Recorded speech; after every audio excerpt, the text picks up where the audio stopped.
Hey y'all, welcome back to my channel, and if it's your first time here, then I'm so glad you've joined me because it's a great day. We are talking about all of the best makeup of 2021. My best of list includes both old and new favorites.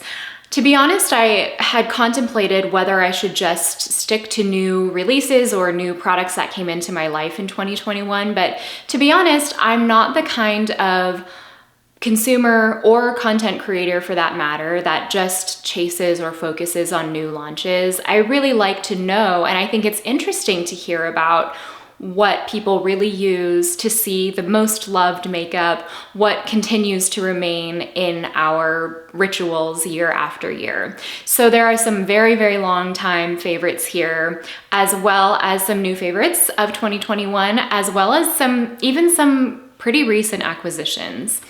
I also realized as I was compiling this list that my makeup tastes and habits and preferences have evolved a bit in 2021.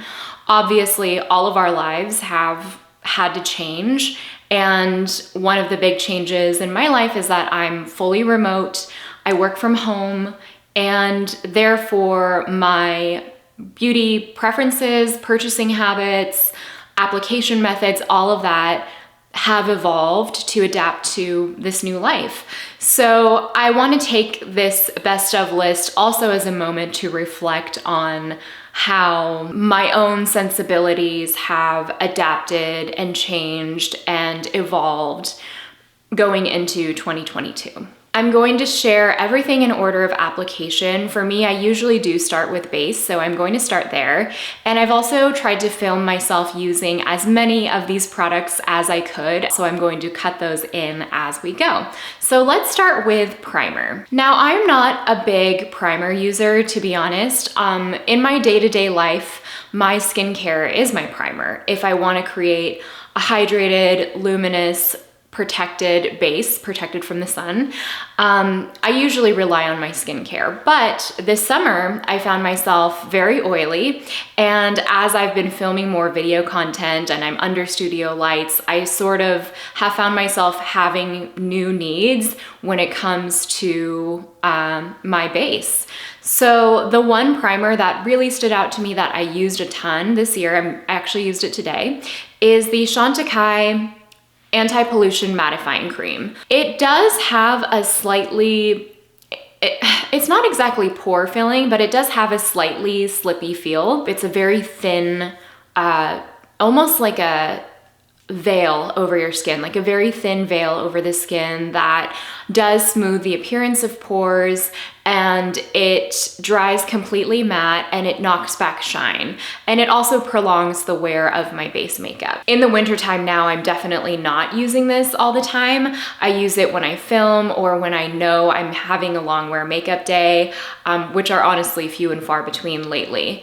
But in the summer, I was using this pretty much all the time when I was using base makeup because it was so good at controlling my oils, especially in the T-zone, just in this area and like the center panel of my face. It's also, I mean, it's Chantecaille, it's very elegantly formulated. You only really need a pea-size amount, and it didn't clog my pores. Even though it's mattifying, it's a very lightweight gel, and it was super reliable every time. Next, we are moving into base products like foundation products, and within that umbrella, there's tinted, like skin tints, tinted SPFs, and traditional foundations, as well as cushion foundations.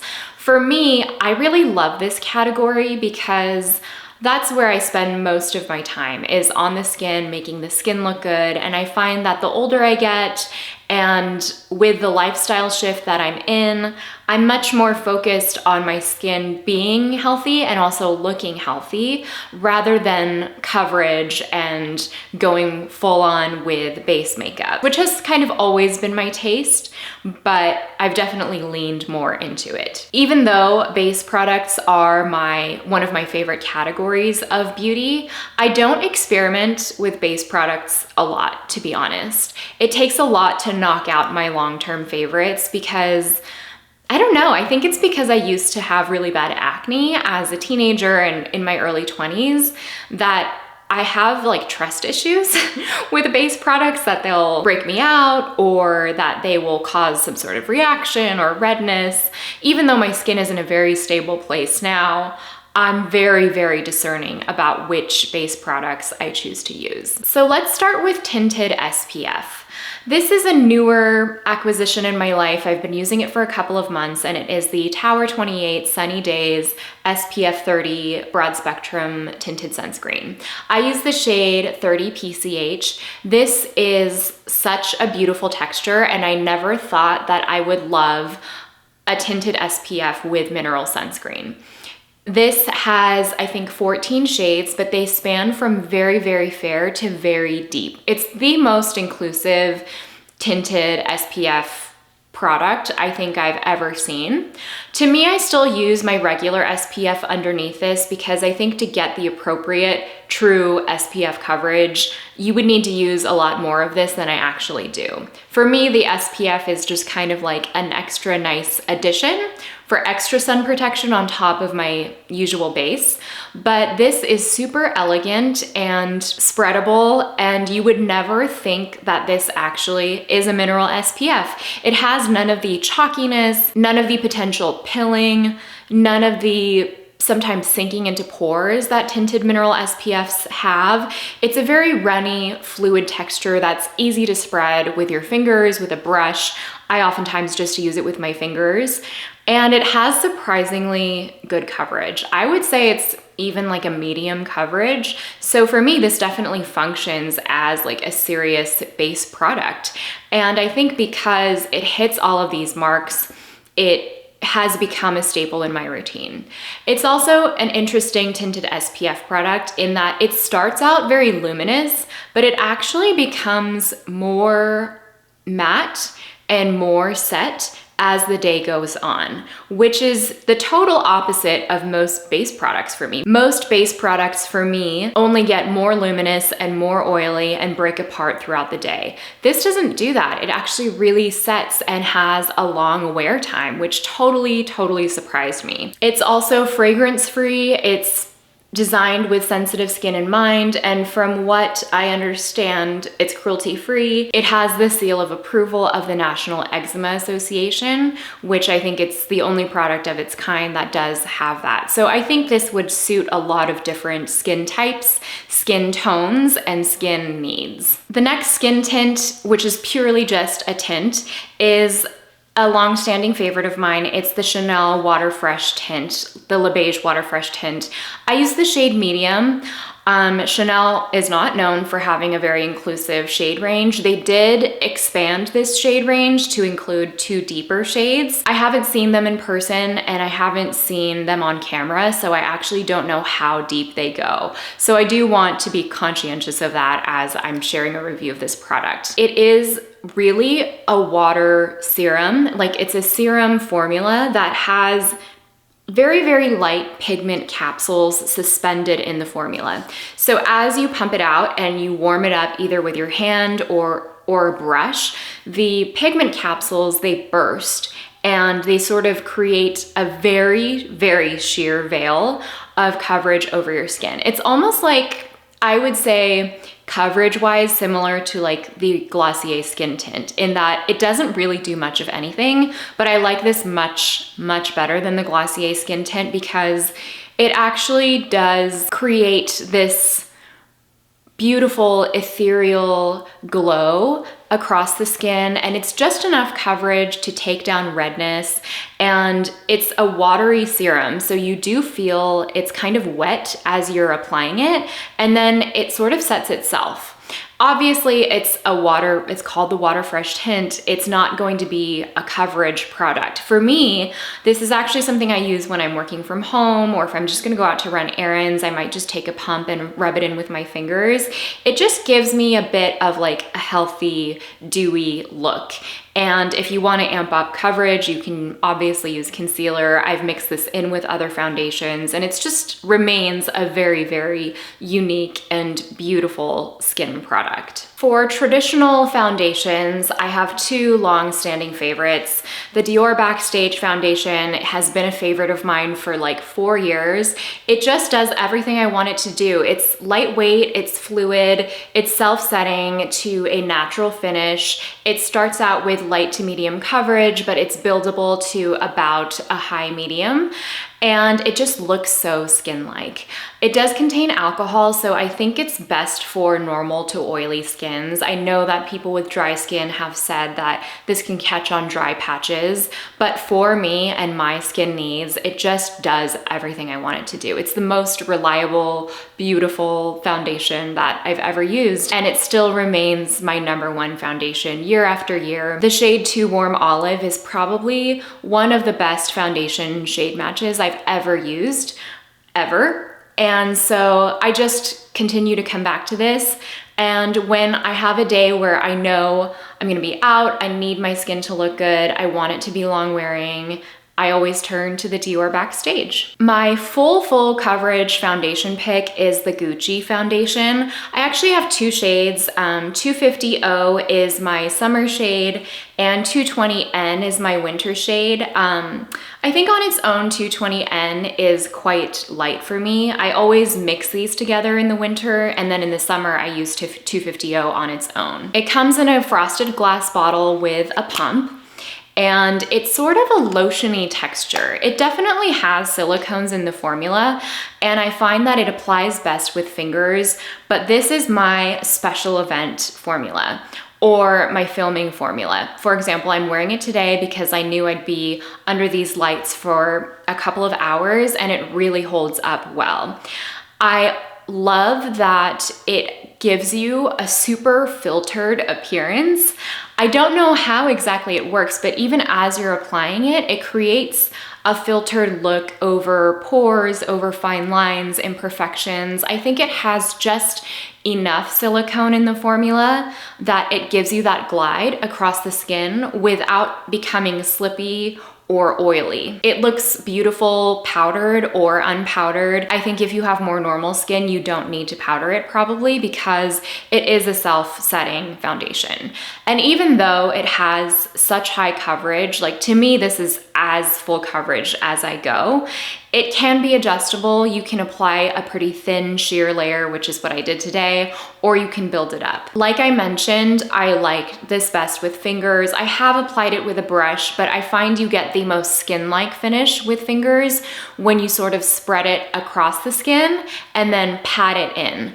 And if you're trying to build coverage with this foundation in certain areas, I find that patting it in with a finger gives you the most flawless finish. I also think Gucci really got it right with the shade range for this. I think there's 40 shades in this range that go from super light to super deep with such a wide range of undertones, even among the deep shades, which you often never see. Like oftentimes, even though brands might offer deep shades, they don't have a diversity of undertones.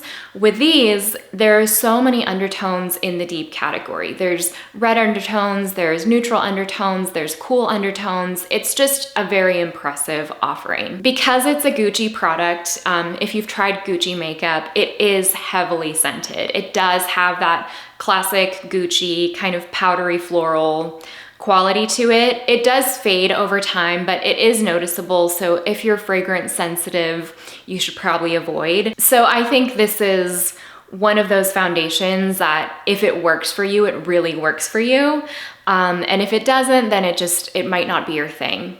Also, I mean, the packaging, Gucci Beauty really gets it right. It just feels elevated. It's very heavy, it's weighty, and it feels like a luxury experience. I want to give an honorary mention to the M Cosmetics Cushion Foundation. This is a newer acquisition in my life. I just recently did a full face of M Cosmetics, but I have been really happy to have a cushion foundation that I love back in my life.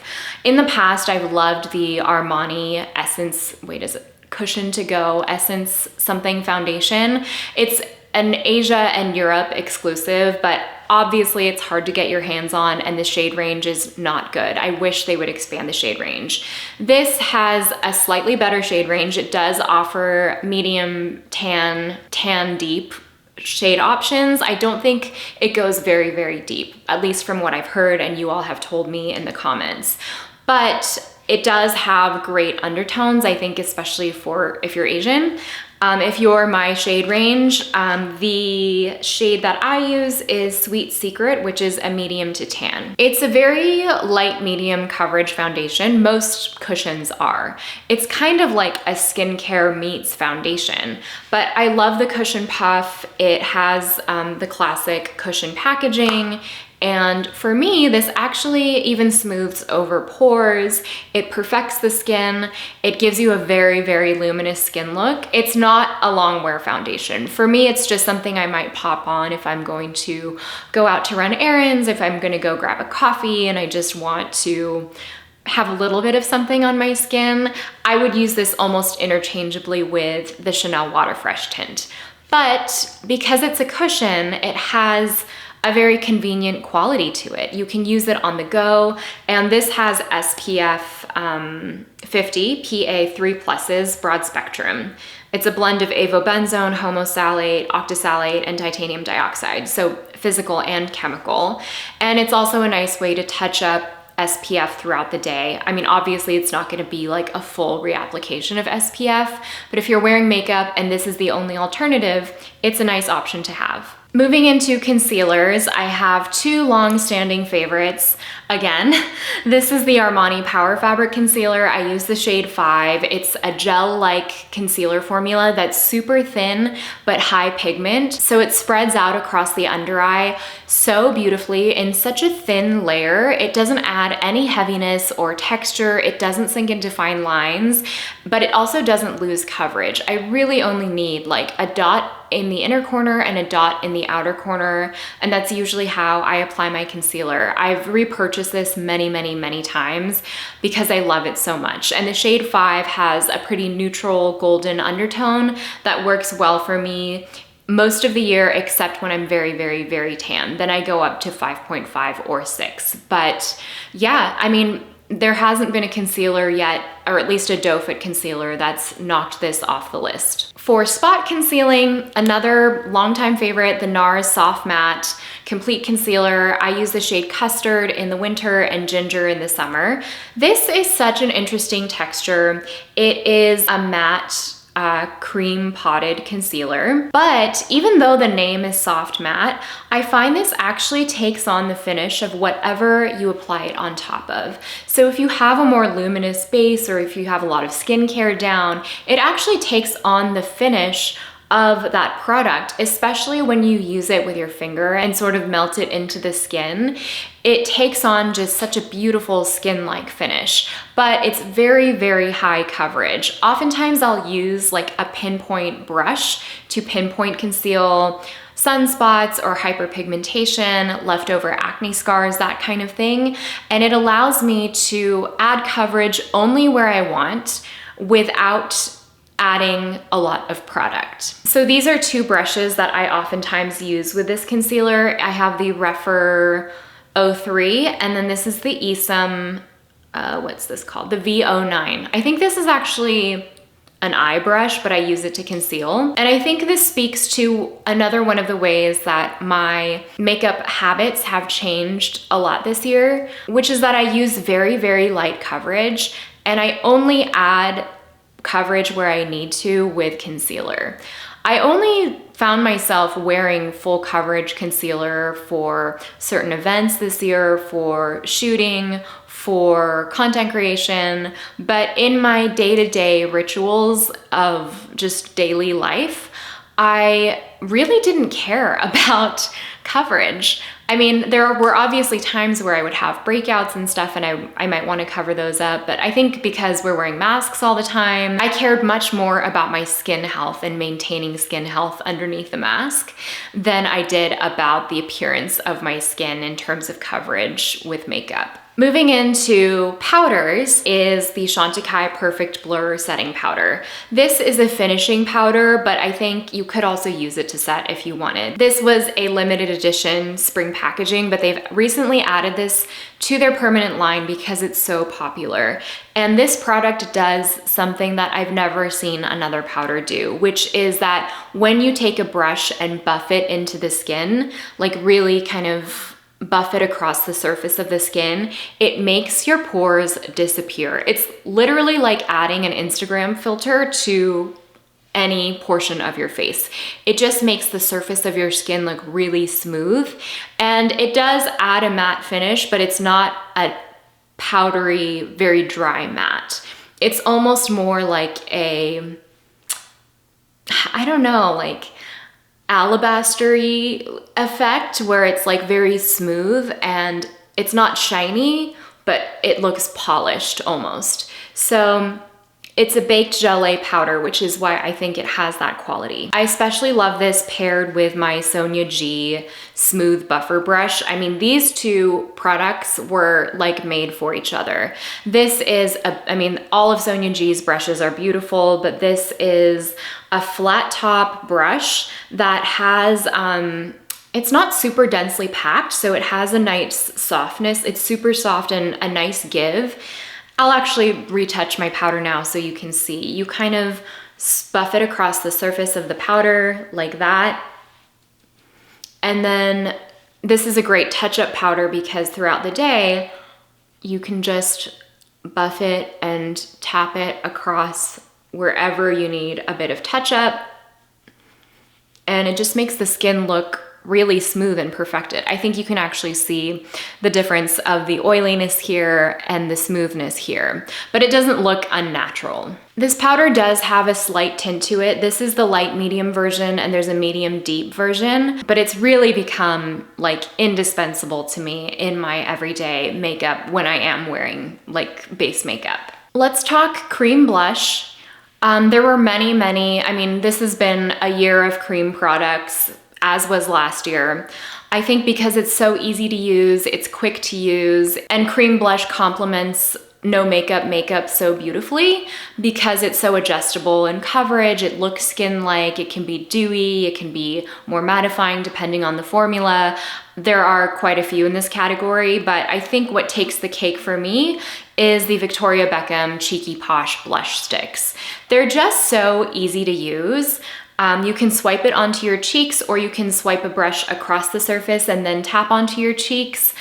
They're a very natural finish. They're not super dewy. They actually are surprisingly long lasting because they're designed to be waterproof. So even though they're sheer and they're skin-like and they're lightweight, they're surprisingly long lasting, which I feel like is not true of most of the cream blush category. They're just not designed to last throughout the day. Cream blushes often fade very quickly. I also loved the shade curation of this release, so I'll show you my 3 favorites. This is the shade Knickers, which is a beautiful peachy melon shade, and it's surprisingly more pigmented than I think it appears on camera. This is the shade Playground, which is almost like a burnt apricot peach. It has a bit of like beigey brown in it, and this is a perfect like everyday shade for me. And recently I've really been loving the shade Mini Skirt. So it's the deepest of the 3. It's deeper than Playground, but in a similar color family where it's like a brownie terracotta shade. And so it has like almost a touch of red, like a brownie rose red. And it's a really flattering bronzer kind of look where if I wear it kind of higher back on my cheeks, it gives me a bronzed rose effect. So these are my 3 favorites. This is Knickers, this is Playground, and this is Mini Skirt. Just super wearable, beautiful shades. You'll see that the way that I love to apply this is by applying it directly onto the cheeks and then taking the Sonia G mini base brush, which is, I mean, amazing. It's amazing for cream products, cream cheek products. And it's perfectly shaped for these blush sticks. You can kind of just stamp it on and stipple and blend the blush across your cheeks. I love the small surface area of this brush because it gives me a lot of control with my cream products. I think when you're applying with fingers, it's really easy to get carried away and blend like cream blush across your whole face. And sometimes it can be overwhelming or it can be too much. Sometimes I just want a slightly more sculpted blush look. Like I really like a blush look where it's high up on the cheek and it creates a bit of lift.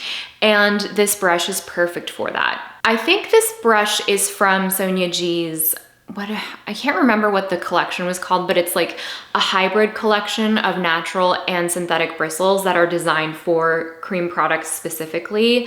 But this brush is, I mean, breathtaking, and it is the perfect cream cheek brush. For a potted cream blush, I love the Phytosurgence blushes, the Skin Spark blushes. Phytosurgence is an indie brand based out of Canada. They're POC owned, queer owned, and I love the founders so much. These are such an interesting and unique formula. So they're potted, they come in these glass jars, and they're almost like a whipped mousse that has hardened. So it's quite a stiff formula, but it's melty when you pick it up, and you can see there's like a moussey texture to the formula itself. These are uber pigmented, and my favorite shade actually is, unsurprisingly, Smolder, which is another burnt peach shade. Even this swatch would be too much for both of my cheeks, but it's a beautiful, warm, peachy, brownie peach shade. And there's even a touch of orange in here. They also do make a beautiful orange blush in this formula called Molten, but they also have cool pinks and neutral pinks and roses. There are quite a few shades in this range. This is just such an interesting formula because it really sets down, and it's also super long lasting. It's very skin-like, and I find that the shades are just kind of interesting. Like they're not your typical, plain blush shades.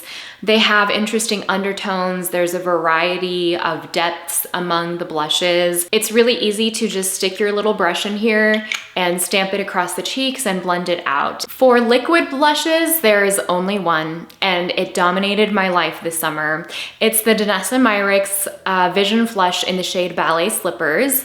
I've spoken about this before. It's a very highly pigmented liquid. Like you really only need one dot for both of your cheeks. I like to take this on the back of my hand and then take a fluffy brush and kind of sweep the brush across my hand and then apply to the cheeks. It just gives you the most skin-like natural flush of color. And I find that this is super long lasting. It sets down and then it doesn't move all day. And I didn't think I would be using a liquid blush so much in the summertime. Like in the summer, you usually think of grabbing more for powders, for longer wear, especially if you have oily skin, but this just does not budge. It creates a really beautiful, natural looking flush across the skin. I mean, obviously there are some blushes that look more natural than others, especially with cream blush. Sometimes you can see and you can tell that it's a cream blush. With this, it just looks like a natural flush. I think that's also due to the shade. So this is a warm peachy rose. It has that touch of brown in it. And because it's so neutral warm, at least on my skin tone, it looks like a very natural flush. So I loved this paired with a brush like the e.l.f. Airbrush Stipple, like you just stipple it off the back of your hand and then apply to the cheeks, or this Real Techniques 029, like any fluffy tapered brush, and stamp it across your hand and then stamp it on your cheeks. It just works really beautifully in that way. And once you nail the application method, it's like just perfection across the cheeks. For powder blush, I have two picks, and to be honest, they're both relatively kind of boring, but I love them. So first is the Laura Mercier blush in the shade Fresco. Again, it's like a beige rose. It looks boring in the pan, but it's so beautiful across the cheeks. Mine has a big scrape through it, but I think you can see in the pan that there's a touch of shimmer running through it. It's not glittery. It's more just like a pearliness across the skin. And this formula seems to sort of melt into the skin. It doesn't look powdery at all. And this is the blush that I turn to when I have a bolder eye look. I'm actually wearing it today, just right here. When I don't want the blush to be the statement, but I still want my cheeks to have a bit of something, a bit of life, a bit of warmth, I turn to Fresco, and it's a great, easy to use, everyday blush. The other one is kind of a hybrid formula. It's the MAC Glow Play blushes, which look like this. And these are kind of a putty powder. I don't know how to describe it exactly. You can see So Natural, maybe you can see the texture there. It's like a creamy powder putty. So Natural is a little bit peachy. It's like a warm peachy, a little bit melony, a little bit pink, and it just gives me a really natural, subtle flush across the cheeks. I like to use this with a brush, but you can use it with fingers. I've even applied it with a sponge. And because that formula is that putty formula, it just kind of melts into the cheeks and it actually behaves much like a cream blush. Moving on to bronzers, there's a new cream bronzer that I used a ton this summer, and it is the Persona Cream Bronzer. It's the Bronze Multi-Stick, specifically in the shade Sahara. So they released these in 3 different shades this year. This is the middle shade. There's also a lighter shade called Dune that's more of a yellowy, warm undertone. This is quite neutral, and there's also a deeper shade than this that I've heard is quite deep. It even goes deeper than the M Cosmetics ones do.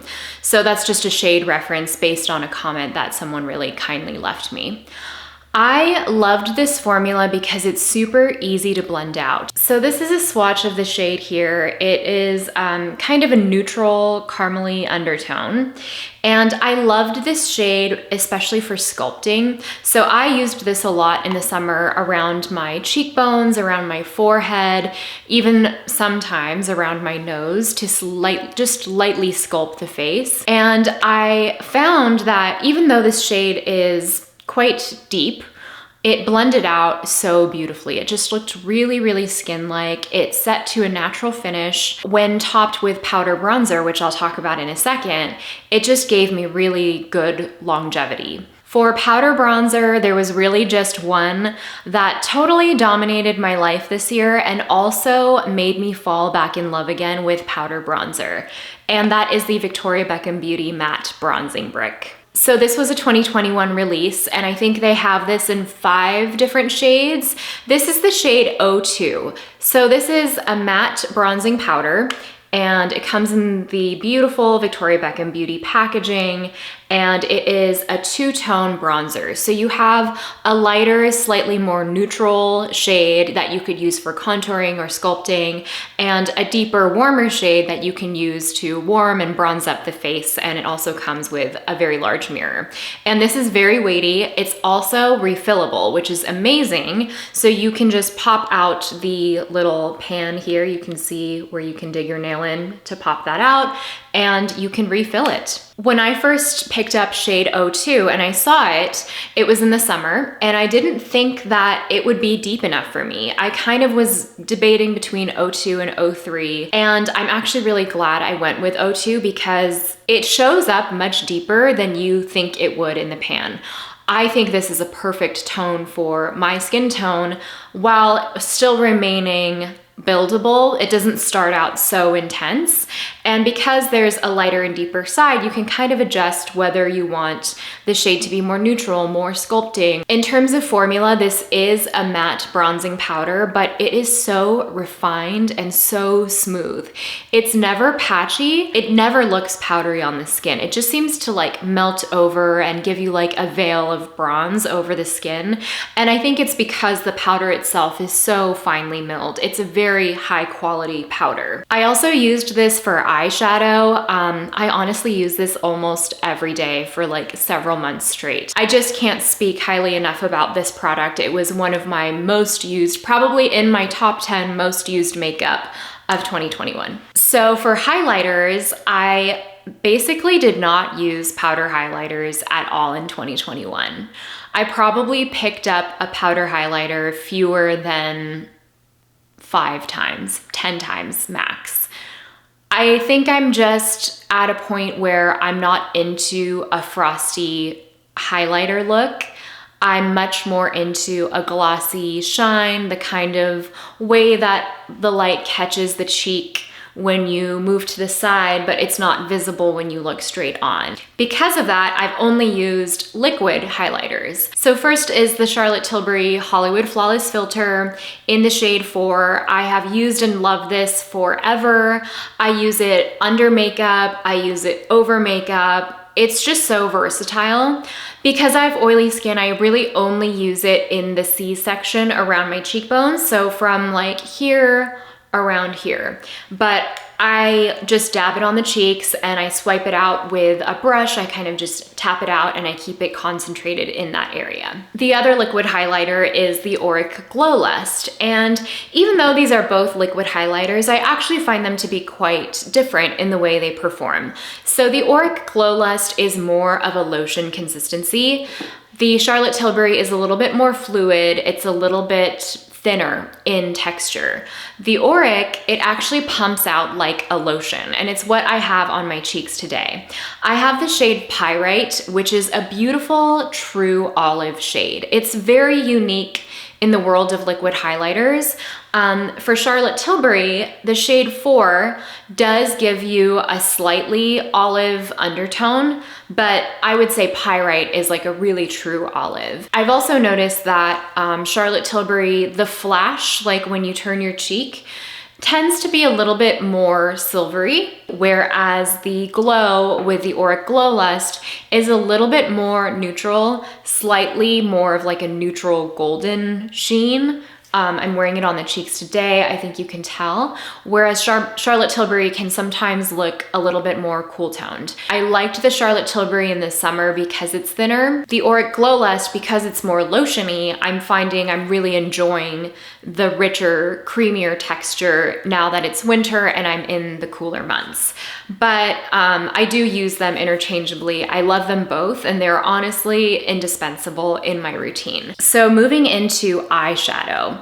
This is where I have noticed the biggest departure in terms of my beauty practices, rituals, and preferences. 2021 has absolutely been the year of the single shadow, specifically cream shadow, pressed glitters, and more like topper kind of shades. So first of all, I have what I'm wearing on my eyes today, which is the Tom Ford Cream and Powder Duos. I have the shade Golden Peach and the shade Naked Bronze. So if you're not familiar with these are potted cream eyeshadows on the bottom, and then on the top, you get a glitter topper that looks like this, and then there's a little mirror on top. This is the shade Naked Bronze, and this is the topper for Naked Bronze.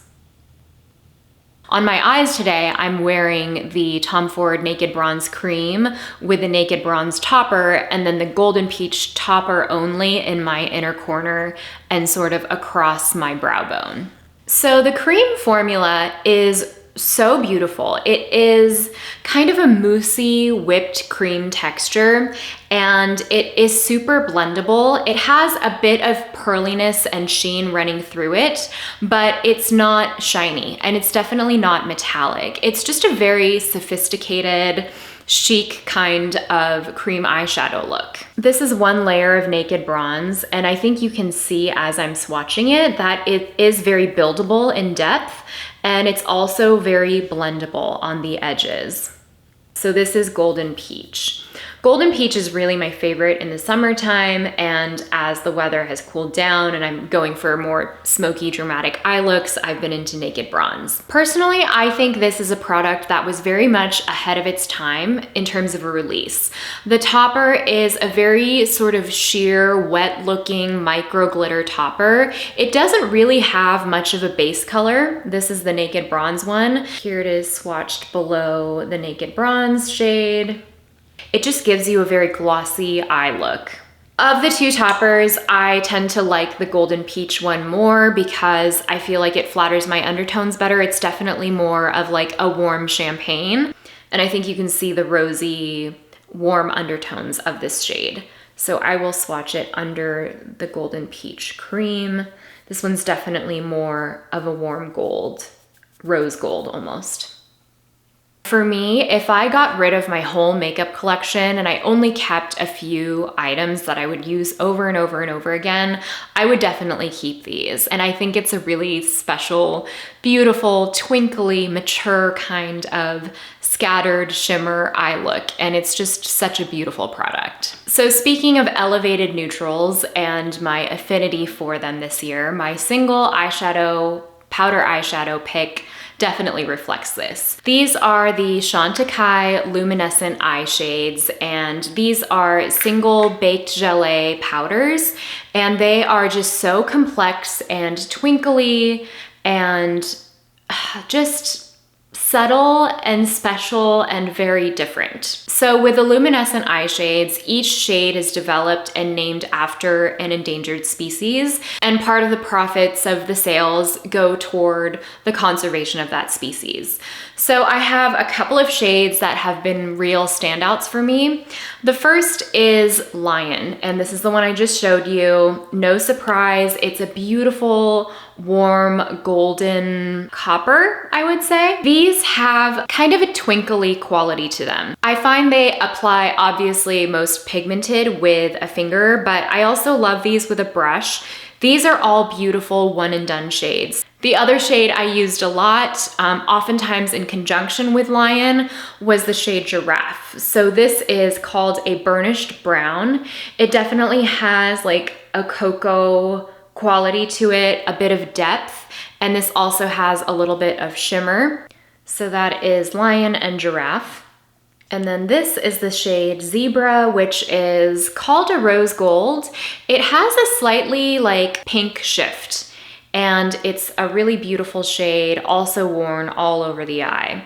So, I mean, obviously I have a type, no surprise. For eyeshadow palettes, large format eyeshadow palettes, I have a couple that I picked up this year and I did really enjoy, but I didn't have a real clear standout to me that I turn to time and time and time again. But I'm kind of cheating here.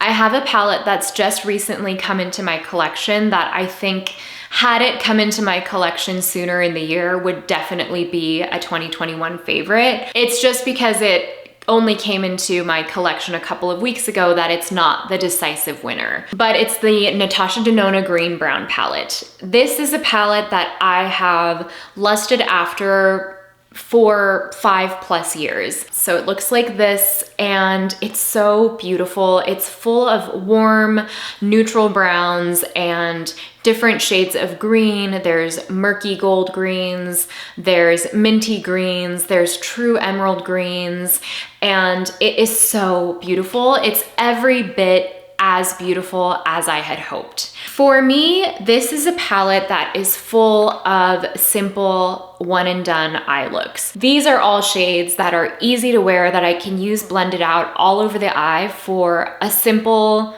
reliable, beautiful look. So I just picked up a few different metallics to swatch for you. So this is one of my favorite greens in the palette. I mean, come on, that is a single swipe swatch. This is a beautiful, like, burnished green gold. This is a shade I've worn quite a few times, just blended out all over the lid as a one and done eye color. And this is one of the deeper bronze shades. So those are all like one finger swatches.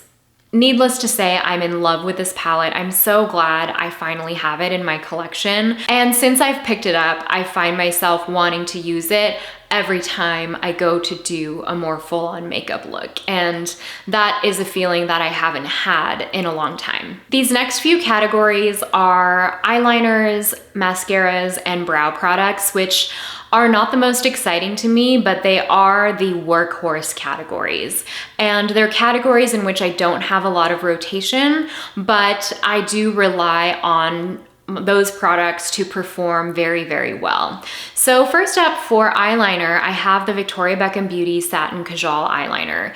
I'm wearing it today as a kind of smoky wing. This year, I found myself when I was dressing up or doing a full-on makeup look, gravitating more toward a smoky wing. I love this eyeliner for this effect because it's so blendable and it's so creamy.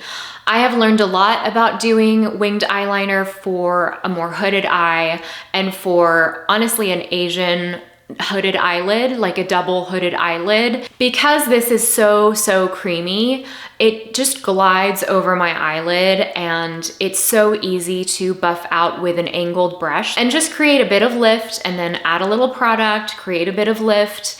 And I might go back and forth a few times, but I would rather do that than commit to the precision of a snatched liquid eyeliner most days. I find the shade Cocoa to be very flattering. It gives me definition, but it's not as harsh as black. This is a really soft eyeliner, so it's not something I'd wear in my waterline. Rather, it's something that I use to create this kind of eye look. And it makes sense because I feel like that kind of smudgy eyeliner look is a signature for Victoria Beckham herself. For mascara, I have a few different picks and they all do something different. In terms of lash primer, no surprise, the Peri Para Ink Mascara Fixer has become completely indispensable to me. It's the only thing that guarantees that my lashes will remain curled and lifted and separated and fluffy throughout the day. Even in really humid conditions in the summer, when I'm sweating, when it's hot,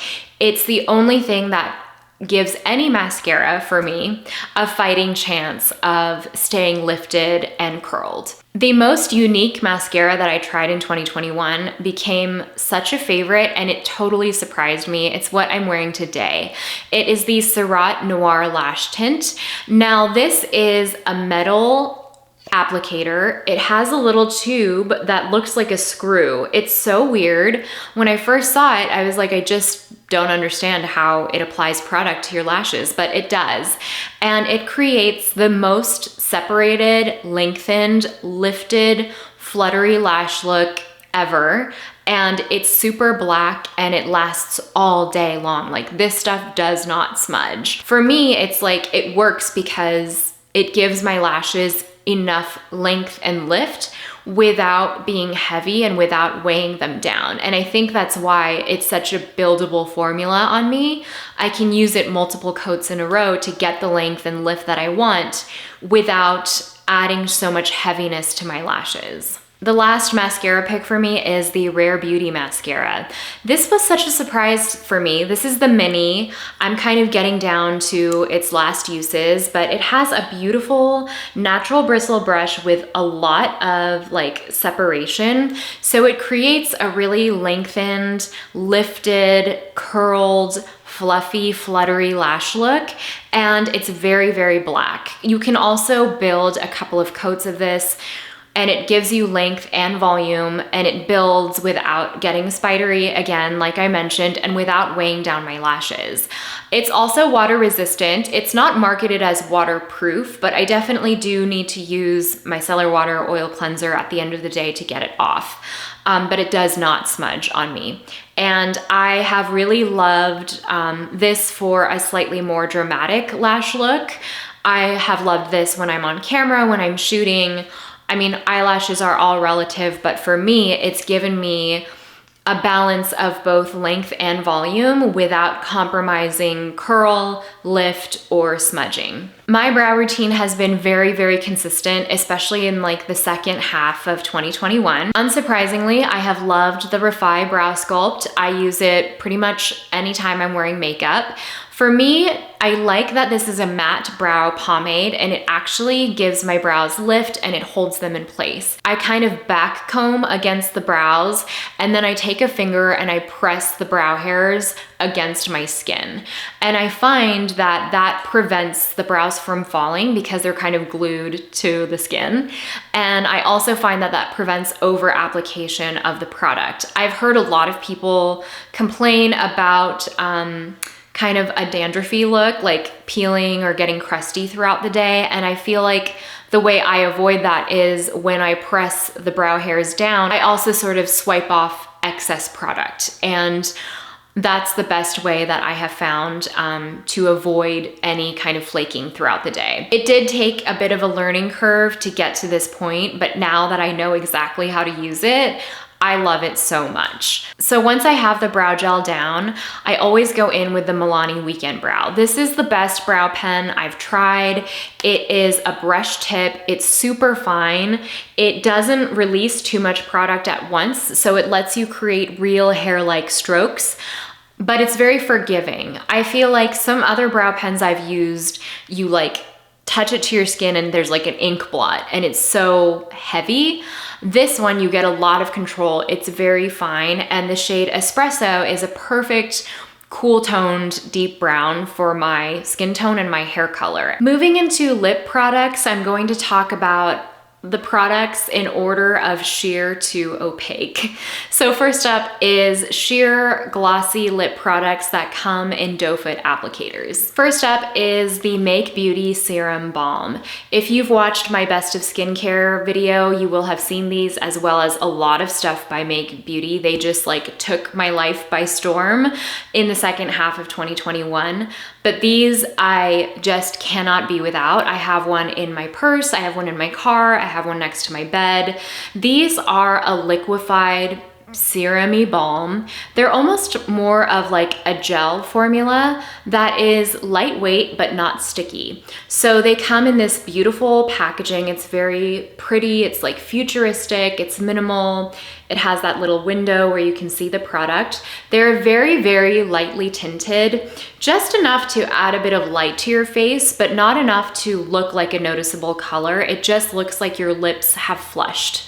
This is the doe foot applicator. It's a chubby doe foot. It has a little bit of a well in the angle right here, so it picks up a good amount of product. And these are just so cushiony and pillowy on the lips. Next up are the Fit Glow Beauty Lip Color Serums. These are such an interesting formula. So I was introduced to these by Kate at State of Kate here on YouTube and Instagram. So these are also a lip gel and they come with a skinny little doe foot and they're tinted. These come in a range of shades, but what makes this so distinct to me is the formula. It's kind of like a grippy gel formula that actually like sticks to the lips. It's not sticky, but it really holds onto the lips and creates almost this like comfortable like coat over the lips. And it moisturizes the lips, like actually moisturizes them over time. It definitely has more of a presence than the Make Beauty ones. The Make Beauty ones are not sticky and they're like a slippy gel, whereas these are grippy. This is the shade Koi, which is a really beautiful, like warm toned rose. So that's the shade. And I find these are amazing under masks. Not that they don't smear at all, but they do last because they have that grip. They kind of stick around over time. It's just such a unique formula. And then lastly, I have a lip oil, which is the Merit Shade Slick tinted lip oils. So I have 4 shades that are my absolute favorite. They're a kind of juicy lip oil, but it's almost like an oil meets a gloss. They actually have a bit of body to them, and I actually think they're closer to a gloss than they are an oil in that they don't slide around. But yet it's still a thin enough formula that it doesn't feel sticky and it feels nourishing. So this is the color Taupe. This is the color Marrakesh. This is the color Au Naturel. And this is the color Cara Cara. So I just quickly swatched these. There's Taupe, Au Naturel, Marrakesh, and Cara Cara. 2021 was also the year of lip liner for me. I think last year I maybe had 1 or 2 lip liners that I really loved, and this year my lip liner category just exploded. but there have been some very consistent favorites. The first is by Victoria Beckham Beauty. It's the lip definers in the shade 01 and 02. So let me swatch this for you. 01 is kind of like my peachy pink shade that I used a lot in the summer. And 02 is the cooler toned, kind of like brownie 90s lip look sort of color that I'm actually wearing today under what I have. This is a great shade to contour and sculpt the lips with. I even use this shade under deeper lipsticks or red lipsticks. I just find it's very versatile because it is so neutral and it's so good at sculpting the shape of my lips. The second lip liner formula is the Makeup Forever Artist Color Pencils. Again, these are traditional wooden lip liners. The first one is a longtime favorite for many years in a row now. It's Anywhere Caffeine. And this is slightly, how do I describe this? Like a brownie kind of peach. You can see it's not nearly as pink as the Victoria Beckham shade. It's somewhere in between these with a bit of warmth. So I think that little bit of warmth oftentimes lends some life to my lips. In the last few months, I have picked up the Makeup Forever Endless Cacao Pencil made famous by Katie Jane Hughes. And I really understand this now as a contouring product for your lips. It's very cool toned. It's, yeah, it has almost like a little bit of a putty gray quality to it. You can see it there. And when you line the lips, it might look a little bit scary because on its own, it's not an obvious lip color because of how gray brown and like putty like it is. But this is definitely a product that you use in tandem with other lip colors to create definition and to create the illusion of fuller lips, of bigger lips, of more defined lips. So whereas these three lip liners I could use all over the lips, this is the kind of thing I would reserve for the lip line or just the outer corners of the lips to create the illusion of like fuller lips and plumper lips. Next, we're moving into traditional bullet lipsticks, and I'm going to talk about the kind of bullet lipsticks that are a bit more shiny, glossy, dewy, moisturizing, hydrating. I feel like this is a category that's really exploded in the last year, and I have a couple of formulas that I just can't get enough of. The first one is the Gucci Shine formula. They released this earlier in the spring, and it is a slim bullet lipstick that has a very glossy, shiny, creamy, melty quality to it. I have two shades in this. This is Goldie Red, which is the classic Gucci red. And then I have another shade called My Cousin Rachel, which is a beautiful peachy pink. I cannot find that one. I think it's in a purse somewhere because it's the kind of thing I can apply and wear all the time. Goldie Red is Gucci's like iconic red. It's kind of, on me anyway, almost like a really vibrant cherry red. But because it comes in this sheer formula, it has almost like, it's a very like summery, popsicle, pretty, juicy lip look. The other lip formula that I've loved has been the Chantecaille Lip Chics. These are glossy, sheer, juicy lipsticks. They have a bit more body to them, I would say, than the Gucci ones. The Gucci ones kind of melt on contact with the skin, and that's how they spread, whereas these ones are a bit more creamy, but creamy with some body to them. So this is the shade Honeysuckle, which is a beautiful neutral rose. That's Honeysuckle right there. This is a formula that is in their permanent collection, like I mentioned, and so there are dozens of shades in this formula. And then the last of my favorite sheer lipsticks are not as shiny. These are more of like a gel bullet lipstick. These are the Victoria Beckham Beauty lipsticks. They've been a love of mine for several years, or I guess a couple of years in the running since the brand is relatively new. Two of my most used shades are Spice, which is this one, comes in their beautiful tortoiseshell packaging. Spice is a really cool kind of like apricot, burnt apricot kind of shade, which we've established that I really like. So that is Spice. And then the shade Girl is a perfectly neutral beige for me, like a light beigey pink. It's about as light of a nude as I can wear for my skin tone. That is Girl. This formula seems to smooth over lip lines, and you can see it starts out pretty sheer and then the shade is buildable as you go. It's not as shiny as the Chantecaille Lip Chic or the Gucci formulas, but it has a bit of a more subdued shine, and it's like a comfortable, buildable, balmy kind of lip. So that is it for my best makeup of 2021. I know this was a long video, but I hope you enjoyed. I would love to hear what your favorites of 2021 were, if there's anything that you think I should try, that you think I would love, and also if there's any makeup you would like for me to review in 2022. This is just one of a few 2021 roundup videos that I'm doing. There's also best of skincare, best of hair, fragrance, and body. And also I'm thinking of maybe doing a best of fashion, lifestyle sort of thing. So be sure to check out those videos and I'll see you then. Bye.